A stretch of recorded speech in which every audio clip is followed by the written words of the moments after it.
Hello and welcome everyone. I'm Tom Bowley, Chief Market Strategist at earningsbeats.com, and this is Trading Places Live.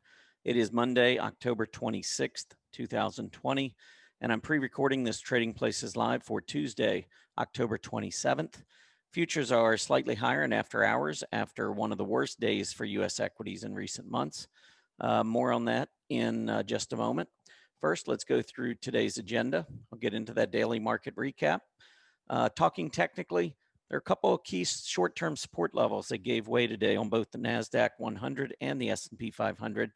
I'll go through those and show you why I think it's pretty important that we get back up above those levels.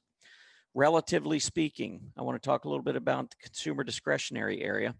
Not only has the group been very strong on both an absolute and relative basis, but we're seeing more and more industry groups within the consumer discretionary sector that are performing well. And I'm going to go through those charts and just show you the strength there.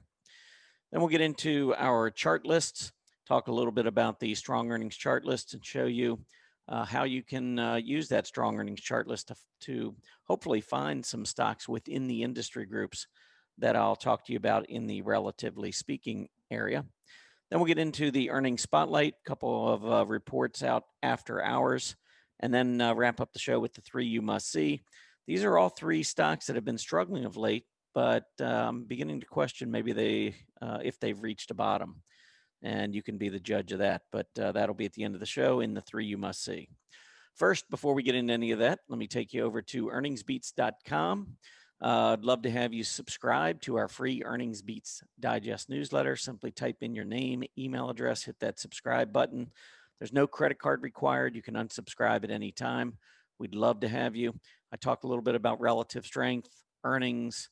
Many times I'll forecast what I think is going to happen with an earnings report based on how a stock is trading relative to its peers, relative to the benchmark S&P 500. A lot of things go into that, but I think it's a great free newsletter, and I think it's very educational. So type in your email and your name there in the space provided, hit that subscribe button. Again, it's completely free, no credit card required, and you may unsubscribe at any time. All right, let's jump into the market on Monday. It was a brutal day. We do remain in the worst historical week of the year, dating back to 1950, and I've talked to Earnings Beats members quite a bit about this over the last week, and I've also had it on my shows. But every day from October 22nd through the 27th, there are negative annualized returns since 1950 on the S&P 500 on each day. 6 days in a row, 6 consecutive calendar days. That ends at the close on Tuesday, and we actually begin starting Wednesday, the most bullish period of the year. So it's kind of strange how we have these two periods, one very, very bearish, one very, very bullish, and they're back to back. Worst week of the year, followed by about the best 9-day stretch of the year. It's almost like I always talk about, from an analogy standpoint, the faucet being turned from cold to hot. Literally, it's just like that. Overnight on the 27th of October, the switch gets flipped. So we'll see whether or not that holds true this year, but certainly today was a rough day for U.S. equities. You can see the Dow Jones Industrial Average down 650 points. We were down close to 1,000 at the low. So this was a pretty big day to the downside. S&P 500 down 64, almost 2% there. NASDAQ, which was holding up much better at the very early trading, did succumb to the selling pressure, dropped more than 1.6%. Mid caps, small caps, both down more than 2%. And you can see every single one of the key indices fell beneath a key moving average. Now, we did see the NASDAQ recover to 11,359, which did close above its 50-day moving average, but it's below its 20. A lot of technicians look at that 50-day moving average as being, really critical in an uptrend. I'm not really one of them. I tend to view price support much better. Now, moving averages, when you're in a trending market, your prices should stay above the moving average. We're not in a trending market right now. We're in a period of consolidation. And if you look, the Dow topped back at the beginning of September. We put it in what I think is a pretty important low. the latter part of September, 3-4 weeks later. And everything that's occurred over the last 4 weeks has been within that range. We're in a trading area. And so on the Dow, a little over 29,000 is your resistance, probably around 26.5, 26.6 is your support. And we finished, even though we were down 650 points, we finished at 27,685, which was in the middle of this range. So I'm looking at this now as price resistance, price support. Go to the S&P, price resistance near 3,600, price support near 3,200. We finished 3,400, right in the middle of that zone. I don't think it matters whether we're below the 50 or above the 50. I think right now, I just want to stay above that 3,200 level and eventually break above 3,600. Anything in between is consolidation. NASDAQ, same thing.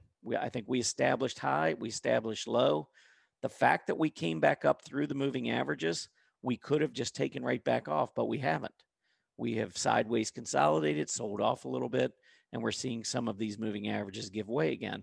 And that tells me we are consolidating. We are not trending.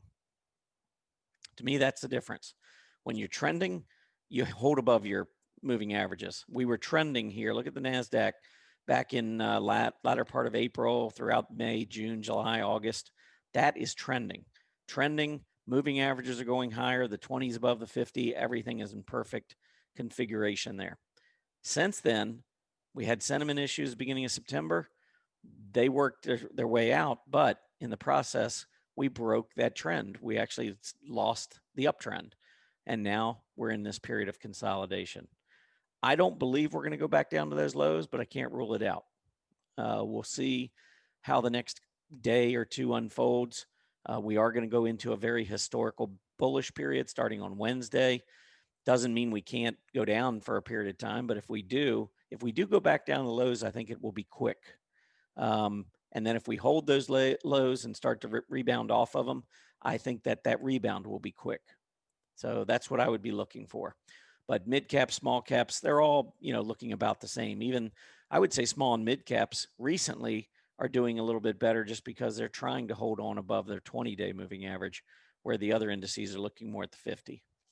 As far as the sectors go, utilities, all 11 sectors were down, by the way, but utilities finished barely down, and they're in a nice uptrend. So money definitely has rotated into utilities here in October as the market has become a little bit more fearful. The VIX, by the way, jumped up above 32, closed over 32, which was its highest level in a while. So when volatility is on the rise and prices are breaking down, we need to be a little careful, I think. And that's what the market's telling me right now. The two worst performing groups, energy and materials. Dollar was up. Both of these groups were down. Would not be surprised to see a little bit more weakness, especially if the dollar continues to strengthen. One thing I would say about both these groups is check out the AD lines. They are both down near 6-month lows. Energy's at their 6-month low, materials close to the 6-month low. So that's just simply not supporting this material move here over the last 2 months to the downside. That AD line, not really supporting the recent move to the upside. As far as industry groups go, we've got marine transportation, best performing group because it was flat. It just didn't lose any ground. I'm not a big fan of the group. You can see the PPO has been below the center line for several months. We've been trending below the 50-day. We're rolling over. It just so happened that this group was not sold off today. I would not be looking at this bullishly, however. Recreational services, this was the worst performing group. And I did notice today that a lot of the areas of the market that were hit the hardest by the pandemic back in March and April seem to be the hardest hit again today. So the way the market was trading today was telling me that the market was concerned or is concerned about the growing number of COVID-19 cases. I still think we're in a secular bull market. I think the market's going to go higher, but I think that some of these companies that have been hurt the most by the pandemic are still under pressure. And those are the groups that I, at this point, would continue to stay away from. 10-year Treasury yield. You can see we did pull back on Monday, fell back 4 basis points. to 0.80. That's not a good move for the market. Anytime the yield's going down, it's telling us money's rotating into treasuries. Now, I don't think that's going to last, but at least for one day, money was going into treasuries, and that was not helping equities at all today. Tomorrow, we do have a number of economic reports out. September durable goods expected to rise 0.4%. August rose 0.4%, so we're looking for a similar type rise. If we strip out the transports, durable goods, same thing. Rise 0.4% expected. August, same thing, up 0.4%. Then we've got the August Case-Shiller House Price Index. Again, looking for a rise of 0.4%. July actually rose 0.6%, so a little bit of little less growth in the house price index. That's what the market is expecting in the morning. August FHFA house price index expected to rise 0.7%. July was a full percentage point. So again, looking for a little bit less in August. And then finally, October consumer confidence expected to rise slightly to 102.0. September was 101.8. All right, let's move on to talking technically. This was one of the charts that I've been following very closely, and Earnings Beats members should know it pretty well by now. I've been talking about it, and I'm going to show you this support and resistance area that I think is really important. So we had this gap down back on September 8th. Couldn't get through 34.25, tried on multiple occasions, couldn't do it, finally did it second week of October. And then when we came back down, we held this 34.25 level until today, Monday. We did break down, volume. When I was looking at it, volume, I thought was just kind of so-so. I mean, I'm not really seeing what I would consider mass distribution. So I think that this still plays into the hands of the bulls longer term. But at least in the short term, we've got to respect 34.25. We lost that support. Notice the 20-hour EMA is now sitting at 34.24. So we do have both price resistance and the 20-hour EMA that we're going to have to negotiate on Tuesday or Wednesday or whenever to try to right the ship here on the S&P 500. It looks very similar on the NASDAQ 100. I will annotate this chart as well. I think the number here to watch is right about the 11,600 area. That's where we had gapped down from, and that's where we failed here in the second week of September.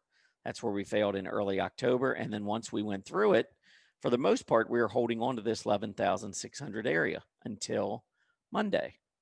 And on Monday, we went all the way down 11,360, came back 144 points. I mean, we came back quite a ways off the bottom, but still it was a rough day, down 1.6% on the NASDAQ 100. And so as you get back up to, say, 11,575 to 11,600, in addition to that price resistance, you're also going to look at that 20-hour EMA, which is at 11,579. So, I'm going to say 11,600 on the NASDAQ, 34.25 on the S&P 500. We need to establish closes back above those levels. And when we do, I'll start to feel better about the market in the near term. Until then, I think we've got to still remain somewhat cautious, still potentially some more downside here. All right, let's move on to relatively speaking. And what I thought I would do here, first of all, I think this is the strongest group. This is a chart of the consumer discretionary relative to the S&P 500. I believe that this is the strongest sector in the market. And I think it's only strengthening, to be honest. We haven't even come close to getting back to this rising 20-week EMA. So I would be hard-pressed to look for something else. I'm going to want to continue to look for strength in the consumer discretionary area. So as we look at this, you can see not only are we seeing this relative strength versus the S&P 500, but here's your absolute strength. I mean, we broke out above that February high from at 130 back at the end of June, and we continue moving higher. I mean, we've broken above 132 and we went up another 20, 21 points. That's about a 15% move after the breakout. And so we've pulled back a little bit, but so is the market. And you can see it on a relative basis. We haven't really lost any ground. You would expect that consumer discretionary, you would see more weakness, when this happens. So I'm actually looking for more strength, relative strength from consumer discretionary, and hopefully get that next relative breakout. So within this space, I think it's important to take a look at the different industry groups, because if consumer discretionary is doing well, what I really want to look at are the areas that are starting to strengthen within the consumer discretionary area. So we've got one of the groups I wanted to point out was restaurants, and there's actually 6 of these groups. There's a lot more than 6 that are doing well. I'm not going to focus on the ones that have been doing well. I want to focus on the ones that are really beginning to strengthen. Restaurants broke above that relative 20-week moving average, broke above the 50, and now you can see the 20s broken above the 50. And this is what I look for: relative price action above the 20, above the 50. And then you can also see this relative momentum moving above the center line. And that had been below the center line for almost a year. So definitely some improvement taking place in the restaurant group. And when you go down to the bottom, which is an absolute chart, you'll see that restaurants actually broke above the double top from the summer of 2019. So there's a lot of positives taking place here in the restaurant group. Another area is specialized consumer services. Now, this group broke out a couple months ago, and I've been talking about this group, but it's continuing to strengthen. And I think that's important. Relative PPO is really starting to pull away from the center line. I think that's showing tremendous relative strength. So specialized consumer services is an area I would be very focused on right now. It did break out on an absolute basis as well. Certainly we could get a little short-term pullback, and if we do, I think that's going to set us up with some nice opportunities in the fourth quarter. Another group, this one's maybe not nearly as advanced yet in its move, but I really like what's going on here with the clothing and accessories group. The relative PPO is broken above the center line. We're getting ready to get the 20 through the 50. The relative price action is moving up through both these moving averages. I think this configuration is starting to set up much more bullishly. You can see the last couple of times on a relative basis that we got up to the center line, we quit and rolled right back over again. This time when we got up there, we actually made the breakout through the 50, and we're continuing to strengthen. So this is a group that I think is worth keeping a pretty close eye on. Next up, actually, I want to skip this one. This is home improvement. That's been pretty strong. But I want to go to take a look at footwear. So footwear, after going sideways really on a relative basis for a year and a half, made a beautiful breakout at the end of August and has continued strengthening. Look at that relative PPO, which is up to 5 now. This is actually quickly becoming one of the best areas in the market. So footwear stocks are definitely something I would be looking at. And once again, you can see not only do we get a relative breakout, but back in early August, we got that absolute breakout. So that happened before the relative breakout. So anytime you get a breakout on an absolute basis, I would start looking for that relative strength. You're probably not going to get it before we get a breakout, an absolute breakout. But once you get that absolute breakout, start looking for that relative breakout. We've seen both in footwear. And then the next area I wanted to mention was the durable household products. Now, I'd like to get through this high right here on a relative basis from a year ago. We're almost there, but look at the relative PPO, very strong. There's that configuration I look for with relative price action above the relative 20-week moving average, which is above that relative 50-week moving average. And then the last one is auto parts. Auto parts, again, this one maybe is just a little bit slower, maybe a little bit like the clothing and accessories group, but there's your relative PPO up near 2, the relative price action above the 20, which is just now crossing above the 50. This might be a little early. I wouldn't want to see it roll back over and go beneath the moving averages. But this is certainly has the potential for extending this move to the upside. Also, you can see all of these false moves to the upside when the relative strength was showing, that we were getting through some of the moving averages. We never could get that relative PPO, the relative momentum. We could never see it turn positive. That is changed here in the last 30 days or so. So these are all some of the areas that I would be looking at as potential areas that could carry the market and specifically carry consumer discretionary in the fourth quarter and into 2021. Normally, when you get leaders like this, they don't just last for a couple months. Normally, if it's true leadership, true relative momentum, I would expect to see it going forward for the next several months. All right, so let's take a look at the chart list. I want to bring up this strong earnings chart list, and I'm going to combine a little bit of what I just did with the relative strength in terms of consumer discretionary, and show you how you can use our chart list and the research that we do, how you can combine that. Once you start to see the relative strength, that's when you want to start looking for those particular stocks. Now, in terms of I'm just going to pull this up, strong earnings chart list in terms of our scooter scores. So you can see we've got a lot of really strong scooter scores that have also posted great quarterly results the last time they reported. And many of them got hit pretty hard today. Some of them probably going to set up for great trades. But what we can do with this is we can go up here into this search table and first just look for the stocks in the discretionary area. So just type in discretionary. And there you have it. All of them listed for you in scooter order. Now, we can go down the list and see if we can find any of the groups. There's Special Consumer Services, Etsy. It's been a very strong stock. It's in one of our portfolios. Scooter score almost 99. It was actually up today while the rest of the market was getting hit pretty hard. But that's one I think we could keep an eye on. Let's see what else. Here's a couple more in the consumer services area. Mercado Libre, MELI, and Chegg, CHGG, both of those high scooter scores.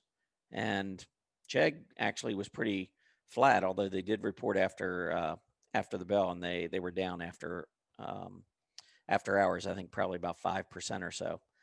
Good report, but the market sold off anyway. The stock sold off. As we scroll down the list, let's see if there's some others. Here's auto parts, XPEL. There's an auto parts. So, and there's footwear, there's Nike. So I could go down, there's clothing, accessories. I could go down the list looking for the groups I just mentioned, or instead of typing discretionary over here, let's see, I just saw clothing, durable household. Well, durable, there it is, durable household products. So there's one on here, MIDD, scooter of 91. So that's how quickly I could find, this is an area of the market that's strengthening. Here's a stock that just broke out above its August high. Daily PPO starting to strengthen, it looks like.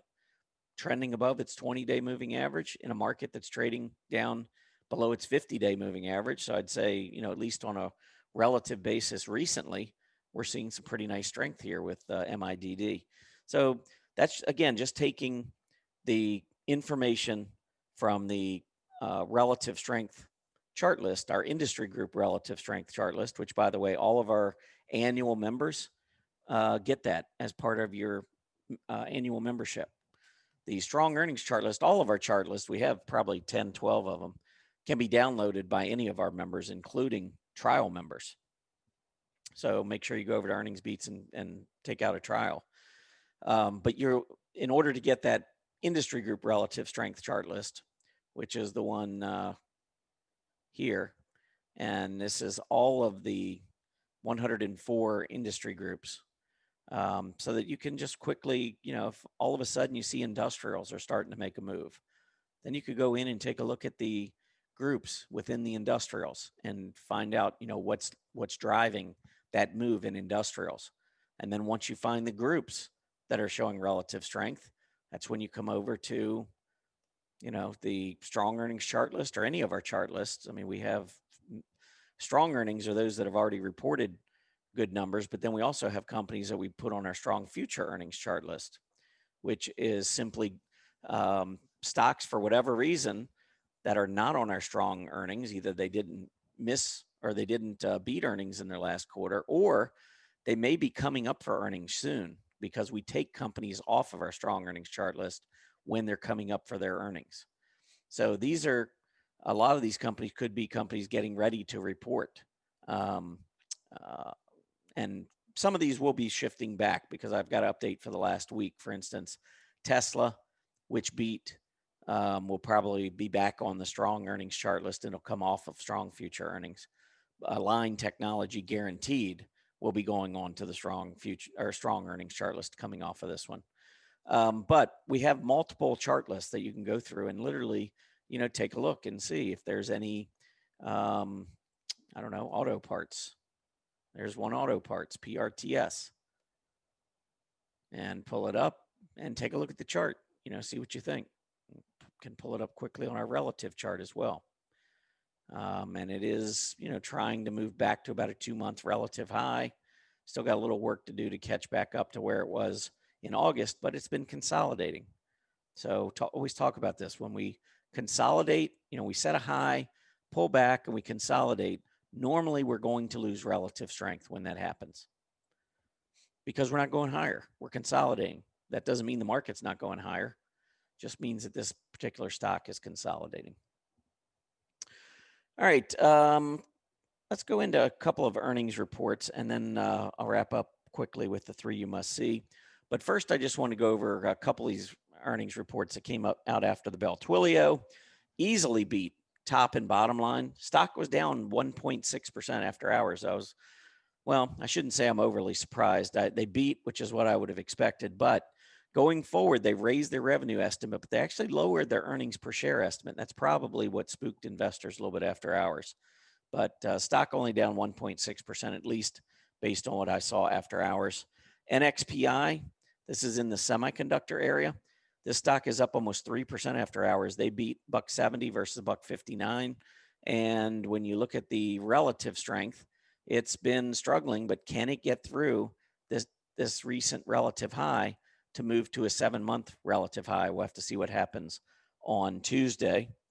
CHGG, Chegg, which is what I mentioned earlier, they actually beat 17 cents versus 12, but the stock was down 5.5% after hours. But look, we got a cup. We got to resistance, came out with earnings. I think it was buy on rumor, probably sell on news. Looks like we'll probably get a little sell off tomorrow.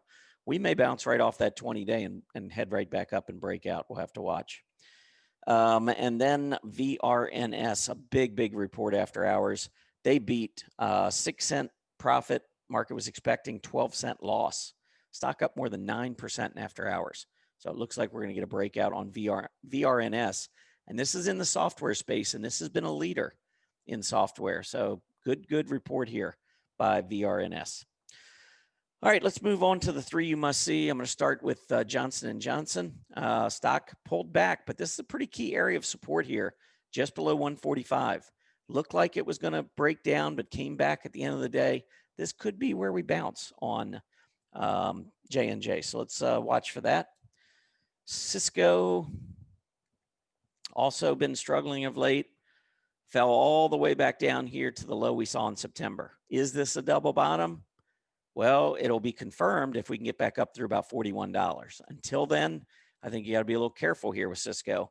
But at least we did bounce off of the support level from September. Lastly, Salesforce.com, after being added to the Dow recently, stock's just been consolidating. Last low went down to about 235. That was in September. Today's low, 237. We're getting close to that level as well. All right, that is it for me for this Monday evening for Tuesday's Trading Places Live. But I hope everybody has a great Tuesday, and I'll be back Wednesday over at Earnings Beats. Happy trading, everybody. Hey, Grayson Rose here with StockCharts. Thank you so much for watching. I hope you enjoyed that video. If you did, consider giving it a like down below, maybe leave us a comment, and if you're new to the channel, you can subscribe at the link up above. We're going to bring you daily content from an incredible collection of technical analysts and financial experts.